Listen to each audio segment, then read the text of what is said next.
말씀이나 사도행전 17장 10절에서 14절 짧은 구절이니까 함께 합독으로 읽도록 하겠습니다. 밤에보다 시작.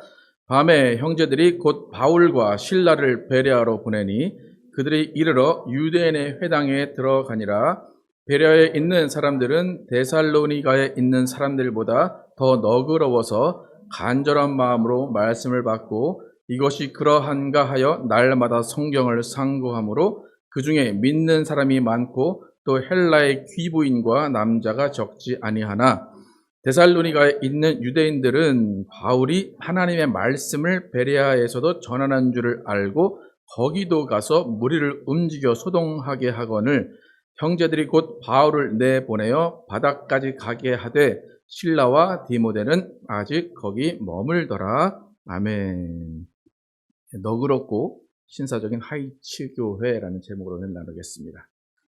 지난주 살펴봤던 17장 초반의 내용은 2차 전도 여행 중에 데살로니가에 있는 유대인 회당에 바울과 실라와 그 일행들이 들어가서 감사하게도 경건한 헬라인들을 만나고 귀부인들을 만나서 좋은 경험을 했던 내용이었습니다.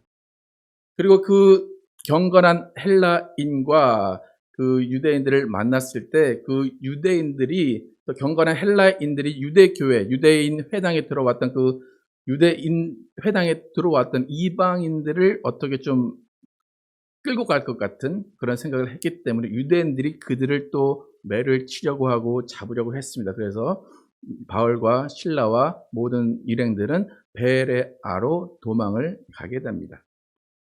베레아에 가서도 데살로니아와 같은 똑같은 유대인 회당에 들어가서 말씀을 전합니다. 바울과 실라가 데살로니가에 있을 때, 이 사람들 경건한 이방인들이다, 귀부인들이다 놀랬고 감탄했는데 베레아 회당에 모여있는 경건한 이방인들은 데살로니가 사람들보다 더 뛰어나고 더 하나님을 경외하는 사람들이었습니다.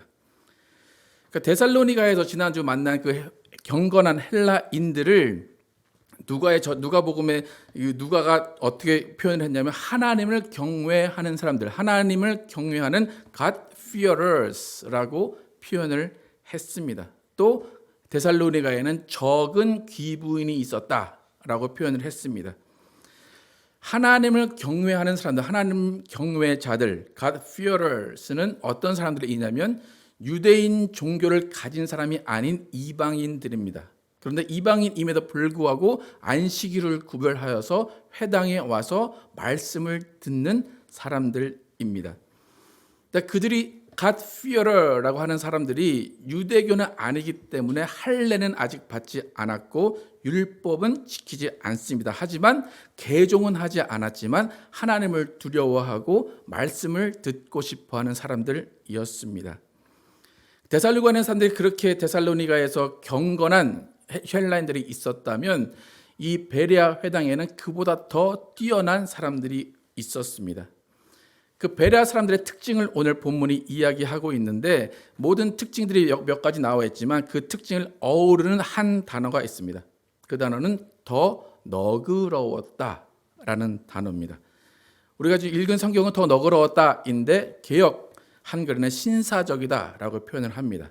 그래서 영어 성경은 11절에 보면 노블 캐릭터라고 그래요. 노블 캐릭터를 가지고 있는 사람들이었다. 그러니까 귀족적이다. 일반 사람들보다 예의 있고 예절이 갖춰져 있고 말과 행동이 본받을 만하다라는 것이 베레아 회당에 모여 있던 이방인들 또 유대인들의 특징입니다. 지금 베레아 회당에 모여 있는 유대인과 헬라 사람들 바울이 누군지 모릅니다. 하지만 회당에서 말씀을 듣기 위해서 모였습니다. 그러니까 그 사람들의 입장에서는 바울은 그냥 유대교 선생 중에 한 명인 줄 압니다. 그런데 말씀을 들어보니까 이전에 듣던 랍비들과는 전혀 다른 시각으로 말씀을 전하는 것을 듣게 됩니다. 유대인 랍비들은 메시아는 오실 것이다. 메시아는 아직 오지 않았다라고 전하지만 바울은 메시아는 오셨다. 그리고 유대인들이 죽인 예수가 바로 메시아 그리스도다라고 바울은 전하게 됩니다. 이 말을 들은 유대인들은 바울을 죽이려고 합니다. 하지만 경건한 헬라인들, 이방인들은 바울을 죽이려고 하는 것이 아니라 오히려 그 말에 귀를 기울이고 그 말이 그러한가 궁금해합니다. 그러니까 이런 태도를 귀족적이다, 너그럽다라고 성경은 표현합니다. 여러분 2000년 전에 이방인들, 예수를 믿지 않는 이방인들이 너그러웠다라고 사도행전의 저자가 이야기를 하는데 지금 우리 현실, 지금의 교회가 너그러운가, 신사적인가 한번 생각을 해보시기 바랍니다. 우리는 과연 실수를 웃고 넘어갈 수 있는 너그러움이 있는가? 우리는 기다려줄 줄 아는 너그러움이 있는가? 여유가 우리 가운데 있는가 생각을 해보시기 바랍니다. 원래 기독교는 기다림의 종교입니다. 여러분 예수님 다시 오시겠다라고 하신 지 몇 년 지났습니까? 2000년 지났습니다. 어느 종교가 다시 오겠다라고 한 그 말 2000년 동안 믿고 있는 종교가 어디 있겠습니까? 아마 여러분이 기다리다가 여러분 죽어도 예수님이 안 오실 수도 있습니다. 여러분 그래도 예수님 기다리십니까? 예수님도 그렇게 기다린다면 우리는 조금 더 양보할 수 있고 조금 더 기다려줄 수 있고 조금 더 용서할 수 있을 것입니다. 우리가 원하는 것이 언제 이루어질지 모르는 인생을 사는 것, 그것이 우리의 인생이고 기독교는 우리가 원하는 것이 언제 이루어질지 모르지만 소망을 갖고 가는 것이 기독교입니다. 여러분 기다림을 즐기는 사람은 아무도 없습니다. 하지만 기다림을 해내는 사람들이 우리 크리스찬입니다. 그러니까 모든 것을 맡긴다라는 것이 기다린다는 거예요. 여러분 이제 유학 생활이나 아마 이민 생활을 통해서 미국에 살고 계신데 남의 나라에서 남의 언어로 살아간다는 것이 참 쉽지 않습니다. 그리고 항상 긴장감 속에 살아야 되고 살아남아야 된다는 생존 본능 가운데 우리는 살아가게 됩니다. 그 가운데 나를 보호하려는 생각 가운데 불안해지고 공격적이고 방어적인 삶을 사는 사람들이 우리 이민 생활을 하지 않을까 생각을 해봅니다. 여러분 너그러운 삶은 상대방에게도 필요하지만 사실 우리 자신에게도 너그러운 삶이 필요합니다. 나에게 너그럽지 못한 사람이 다른 사람을 너그럽게 여길 수가 없습니다. 여러분 나에게 너그럽다는 것은 뭐냐면 나의 부족함을 좌절하는 것이 아니라 나의 부족함을 인정하고 하나님 앞에 예수님 앞에 내려놓는 것입니다. 또 내가 잘하는 점이 있다면 그것을 우리는 은사라고 말하면서 하나님 앞에서 나의 잘하는 점을 더 부각시킬 수가 있습니다. 여러분 많은 경우에 우리는 나에게 없는 것들 때문에 많이 스트레스를 받습니다. 나에게 은사가 없는 것 때문에 스트레스를 많이 받습니다. 그리고 교회도 그렇고 밖에서도 그렇고 좀 탤런트가 많은 사람들, 재능이 많은 사람들 우리는 부러워하면서 그 가운데 나의 모습을 보게 됩니다. 하나님은 우리를 각각에 맞게 창조하시고 각각의 은사를 통해서 우리가 살아가게 하셨습니다. 때로는 하나님 나에게 이런 은사를 안 주셨다라고 하면 그것을 인정하고 내가 잘하는 것으로 기뻐하며 사는 사람들이 우리 크리스찬입니다. 우리 교회 여러분 다녀보셔서 아시지만 우리 교회의 특징이 뭡니까? 어떤 일을 하는데 그 일이 힘들고 그 일이 나에게 스트레스가 된다. 그럼 저는 여러분들에게 뭐라고 얘기합니까? 기도하면서 열심히 하십시오. 기도가 부족합니다. 그렇게 합니까? 아니면 안 해도 됩니다. 라고 합니까? 뭐라고 그래요? 네. 남들이 하니까 해야 된다? 그것은 기독교의 방식이 아닙니다. 내가 잘하는 걸 찾아서 잘하는 것만 하는 것이 크리스찬의 생활 방식입니다. 근데 가끔가다 그런 말들을 이해를 못하시는 분들이 있어요. 못하는 건 안 하셔도 돼요. 하지 마세요 라고 하면 오히려 나를 무시하는 것 같이 생각하시는 분들이 있어요.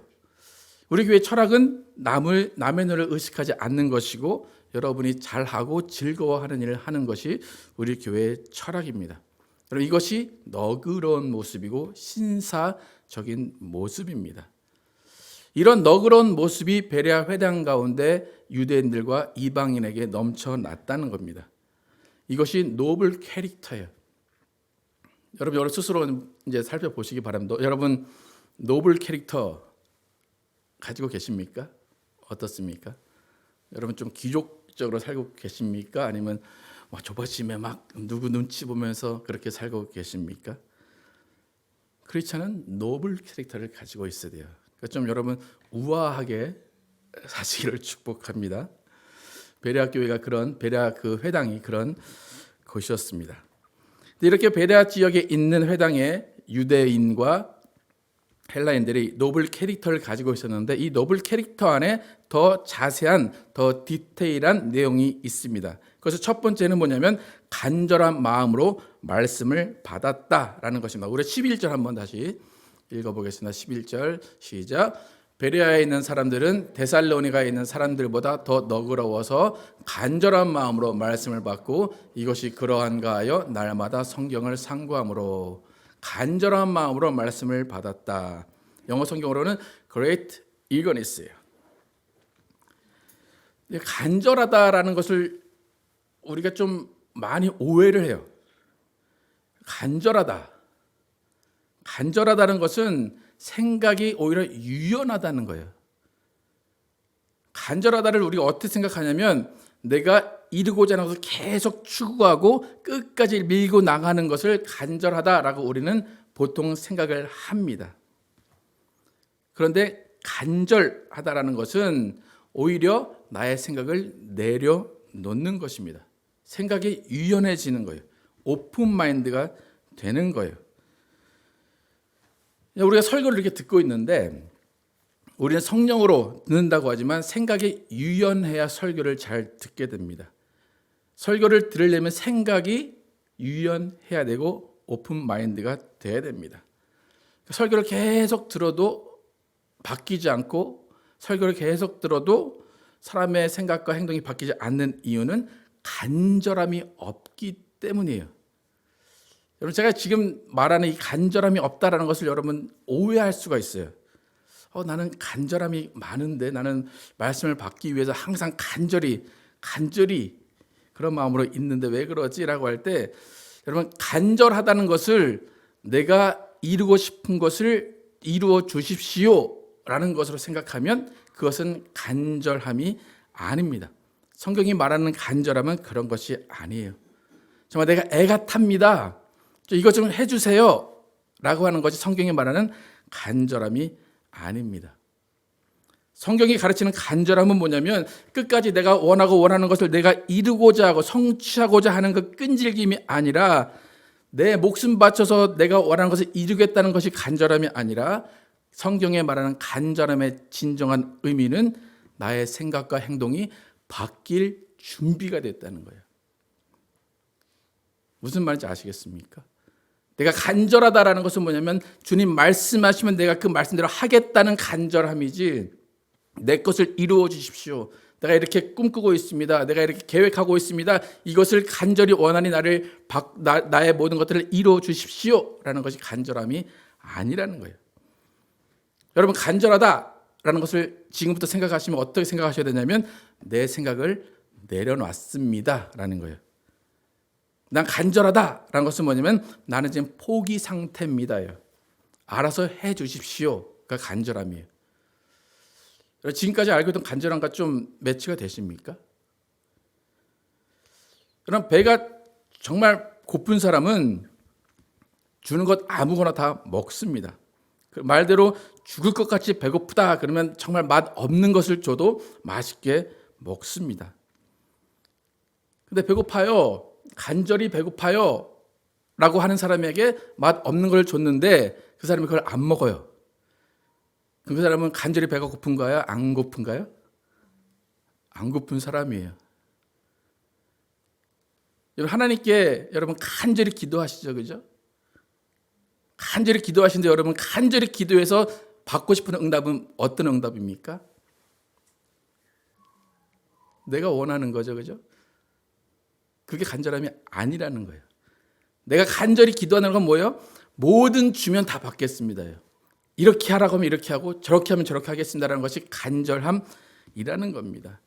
그러니까 성경이 가르치는 간절함은 주님 말씀하시면 어떤 일이든지 하겠습니다. 주님 말씀하시면 어디든 가겠습니다라는 것이 간절함이지 나를 이곳에 보내십시오가 간절함이 아니라는 거예요. 그러니까 우리가 기독교의 가장 큰 실수가 그거예요. 간절함을 잘못 알고 있다는 거예요. 내가 원하는 것을 이끌어내는 것이 간절함인 줄 아는데 성경은 그렇게 말하고 있지 않습니다. 결국 간절함은 뭐냐면 나의 마음의 열망과 기대를 채우는 것이 아니라 나의 열망과 기대를 오히려 비우는 것을 간절함 이런 거 말합니다. 빌립보서 1장 20절 21절 함께 읽어보겠습니다. 시작. 나의 간절한 기대와 소망을 따라 아무 일에든지 부끄러워하지 아니하고 지금도 전과 같이 온전히 담대하여 살든지 죽든지 내 몸에서 그리스도가 존귀하게 되게 하려 하느니 이는 내게 사는 것이 그리스도니 죽는 것도 유익함이라. 지금 바울이 간절하죠. 간절한 기대와 소망을 따라서 살려고 하는데 결국은 뭐예요? 죽든지 살든지 내가 원하는 것이 아니라 그리스도가 내 안에 존귀하게 되는 것이다. 그러니까 사나 죽으나 나는 아무거나 괜찮습니다. 내 안에 그리스도만 존귀하게 되면 됩니다. 라는 것이 바울의 간절함입니다. Great eagerness. 여러분 간절함으로 말씀을 받는다. 내가 원하는 말씀을 받는다는 것이 아니라 그 간절함으로 주신 말씀 내가 어떻게 해서든지 지키겠습니다. 어떻게 해서든지 주님 말씀을 따라 살겠습니다라는 것이 간절함입니다. 지금 베레아 사람들, 베레아 회당에 모인 사람들 안식일에 회당에 오는 간절함, 그 간절함을 바울 일행이 받습니다. 그러니까 지금 바울의 설교의 내용이 중요한 게 아니에요. 그 간절함 가운데 성령께서 들을 귀를 열어주셨다는 거예요. 그러니까 바울이 말하는 모든 것들을 듣고 그들이 실천하고 그들이 변화되고 그들이 행동을 다르게 하겠다는 것이 그들의 간절함입니다. 설교를 여러분 듣고 있지만 들을 귀가 있어야 된다라고 성경은 항상 이야기합니다. 제가 설교를 전하는 이유는 아까도 기도 중에 얘기했지만 생각과 행동이 바뀌기를 원하면서 설교를 전하고 있습니다. 근데 설교를 듣는 몇 가지 유형이 있는데 설교를 아주 잘 들어요. 잘 듣는데 다 듣고 나서 전혀 다른 이야기로 들으시는 분들이 있습니다. 또 어떤 부류는 아멘, 아멘 되게 크게 합니다. 근데 내용은 하나도 안 들어요. 목사님 톤이 올라가면 아멘, 아멘 하는 분들이 계세요. 그러니까 그것을 즐거움으로 설교를 듣는 분들이 계세요. 또 보기에는 좀 저분 졸고 있는 거 아닌가? 좀 멍한 것 같이 그렇게 듣고 계신 분도 있는데 나중에 들어보면 요점을 잘 찾아서 들으시는 분들이 있습니다. 여러분은 어떤 유형이십니까? 잘 듣고 계십니까? 들을 귀 잘 열고 계십니까? 여러분 들을 귀라는 것은 지식의 수준을 말하는 게 아니에요. 성령께서 주시는 간절함이 얼마나 있는가예요. 저 오늘 여러분 이렇게 20-30분 설교를 들으시고 간절함이 있다면 나가서 여러분이 할 일이 있습니다. 여러분이 나가서 바뀌고 여러분이 다르게 행동할 것이 오늘 분명히 이 설교 가운데 있다는 것입니다. 오늘 베레아 회당에 모인 사람들이 그 간절함이 있었다는 거예요. 그 간절함으로 변화가 일어났고 생각이 달라졌다는 것입니다. 이들은 지금 예수라는 이름은 처음 들어봐요. 근데 그 예수가 진리다, 그 예수가 생명이다 라고 하는 그 말을 들었을 때 그 간절함이 있기 때문에 나의 모든 것을 버리고 따르겠습니다라는 결단을 할 수 있는 겁니다. 여러분 안에 내 것을 이루려는 간절함을 가득 채우지 마시고 성령이 주시는 간절함으로 채우시기를 축복합니다. 내가 살든 죽든 그것이 중요한 것이 아니라 내 안에 그리스도가 존귀하게 되는 간절함이 여러분 안에 있기를 축복합니다. 이러한 간절함이 베레아 회당에 있는 사람들 가운데 있었습니다. 그런데 그 간절함만 있던 것이 아니라 두 번째 특징이 있습니다. 이렇게 간절한 마음으로 말씀을 받은 후에 맹목적으로 그냥 그 맹목적으로 바울의 말을 따르는 것이 아니라 바울이 전한 말씀을 가지고 그것을 확인하고 조사했습니다. 그것을 오늘 성경은 상고했다라고 이야기합니다. 11절 후반에 성경을 상고함으로라고 나옵니다. 영어 성경에 뭐라고 나옵니까? examined라. 조사했다.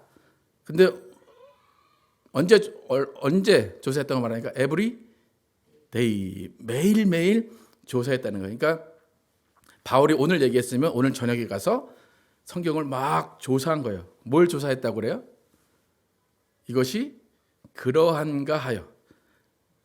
바울이 말했는데 처음 들어보는 말인데 저게 구약성경에 과연 있는 건가? 구약성경을 쫙 찾아본 거예요.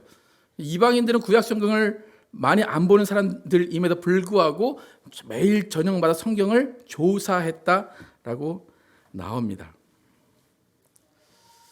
여러분, 저는 여러분이 이제 제 설교를 듣고 제 설교가 다 맞다고 생각해 주셔서 참 감사합니다.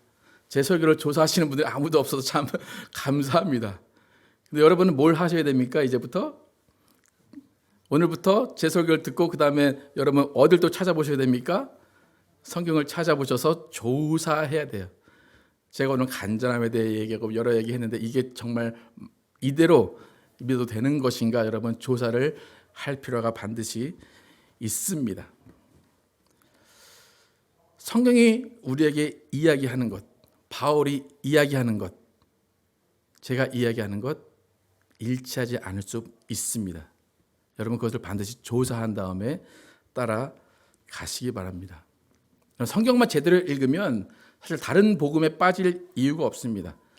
여러분 다른 복음에 빠지는 이유는 뭐냐면 내가 읽은 성경이 아니라 다른 사람이 읽은 성경의 내용을 내가 듣고 믿기 때문이에요. 여러분 누군가가 여러분에게 성경을 전한다라고 전해줘요. 그럼 귀에 딱 들리는 말이 있어요. 솔깃하는 말이 있어요. 그러면 그 말을 믿는 것이 아니라 뭐 해야 된다고요? 성경을 상고해야 됩니다. 조사해야 됩니다. 특히 우리에게 가장 큰 위험은 뭐냐면 목사가 읽은 성경, 목사가 전하는 이 말씀을 여러분이 그대로 받아들이면 누구의 복음입니까? 제 복음입니다. 여러분은 예수의 복음을 들어야 돼요. 제가 예수의 복음을 전한다고 하지만 어쩔 때는 제 생각을 얘기할 때도 있고 어떨 때는 저도 다른 목사님의 말을 듣고 전하는 걸 수도 있어요. 그러니까 여러분 반드시 모든 말씀 가운데 모든 설교 가운데 여러분 성경을 상고하는 자세가 반드시 필요합니다. 그래서 한 2, 3년 전인가 저희 교회가 지금 수요일 날 저희는 이제 책을 읽고 있는데 2, 3년 전에 이제 제 설교를 가지고 비판하는 시간을 좀 가졌어요. 근데 올해는 못 갔어요. 너무 힘들더라고요. 그래서 그런 시간이 있었어요. 근데 그게 반드시 필요해요. 근데 만약에 여러분 한국 교회라는 그 토대 위에서 여러분이 목사님 설교를 딱 듣고 중중에 성경을 딱 들이대면서 목사님 이게 좀 틀린 것 같지 않습니까? 이것은 제 생각과 다릅니다. 라면 여러분 어떻게 될 것 같습니까? 그 교회에 여러분 있을 수 있을 것 같아요? 믿음이 없다라는 말을 처음 들을 것이고 그 다음에 왜 교회를 회방하느냐라는 말을 들을 거예요. 그러니까 설교를 자신의 생각이나 자신의 지식으로 비판하는 것은 좋지 않지만 반드시 성경으로는 조사해야 된다는 것이 오늘 성경의 가르침입니다. 성경은 성경으로 해석을 해야 돼요. 성경은 정말로 성경 안에 있는 보화를 끄집어낼 수 있는 것이 저 혼자의 노력이 아니라 여러분과 함께 해 나가야 됩니다. 여러분 설교자는 설교 쓰는 시간이 가장 행복합니다. 어떤 분들은 이렇게 설교하는 이 시간이 참 행복하다라는 분들도 계신데 저는 설교를 전하는 시간보다 설교를 쓰는 시간이 더 행복해요. 그러니까 어떤 은사자들이나 기도 많이 하신 분들은 기도를 3-4시간 하는 그 기도 시간이 가장 좋다라고 하시는데 설교자들에게 가장 좋은 기도 시간은 설교를 쓰는 시간입니다. 그 시간에 성령님과 함께 정말 동행하면서 설교를 쓰기 때문에 그 시간이 기도하는 시간이고 설교를 준비하는 시간이고 성령이 함께 하시는 시간입니다. 여러분 설교를 듣고 어떤 사람의 복음을 들었을 때 여러분 반드시 그 다음에 하셔야 되는 것은 성경을 상고하는 것입니다. 그러니까 여러분 주중해야 되는 일은 뭐예요? 제가 오늘 본문 사도행전 17장 본문을 가지고 설교했어요. 그럼 여러분 오늘부터 집에 가서 하셔야 되는 일은 뭐예요? 17장을 뚫어져라 봐야 돼요. 맞나? 이 목사님 이게 맞나? 반드시 하셔야 됩니다. 그래서 사실 설교는 저는 지금 설교를 일주일에 한 번만 하잖아요. 그죠? 근데 보통 한국 교회는 설교가 보통 한 10번 정도 됩니다. 새벽 기도까지 하면 10번 정도 되는데 여러분은 다행인 것이 하나만 조사하면 되잖아요. 그죠? 예.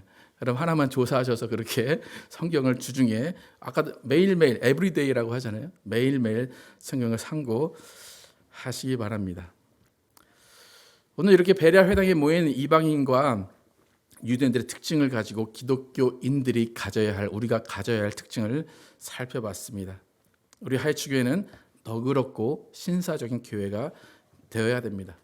여러분 노블레스 오블리주 많이 들어보셨죠? 노블레스 오블리주 무슨 뜻이냐면 고귀한 신분에 상응하는 윤리적 의무와 책임을 다해야 된다. 그래서 이거를 직역을 하면 닭은 벼슬을 자랑하지 말고 알을 낳는 일에 충실해야 된다라는 거예요. 여러분 그리스도의 사람 하나님의 자녀입니다. 그 하나님의 자녀라는 신분에 여러분 감사하고 기뻐하고 계시죠, 그죠? 근데 그것 기뻐하고 자랑하는 것이 아니라 여러분 뭘 하고 계셔야 돼요? 알을 낳고 계셔야 됩니다. 성경을 상고하고 하나님이 하라고 하는 그 간절한 마음으로 하나님이 시키시는 일을 하고 있어야 됩니다. 여러분 우리는 정말로 귀족적이고 정말 신사적인 사람이 되기를 원합니다. 말이 하나님의 자녀답기를 축복합니다. 행동이 하나님의 자녀답기를 축복합니다. 세상 모든 만물을 주관하시고 모든 세상 만물의 창조자이신 하나님의 이름에 먹칠하는 것이 아니라 우리는 하나님께 영광을 돌려야 하는 사람들입니다. 예수님은 그의 모든 신분을 내려놓고 우리를 위해 모든 것을 다 주시고 우리를 구원해 주셨습니다. 바울도 자신의 모든 것을 내려놓고 다 배설물로 여긴다라고 이야기합니다. 우리는 원래 귀부인이 아니라 원래 공작이 아니었습니다. 하지만 예수 믿는, 예수를 아는 지식을 받았다면 우리는 귀부인이고 공작이고 우리는 신사적인 사람들입니다.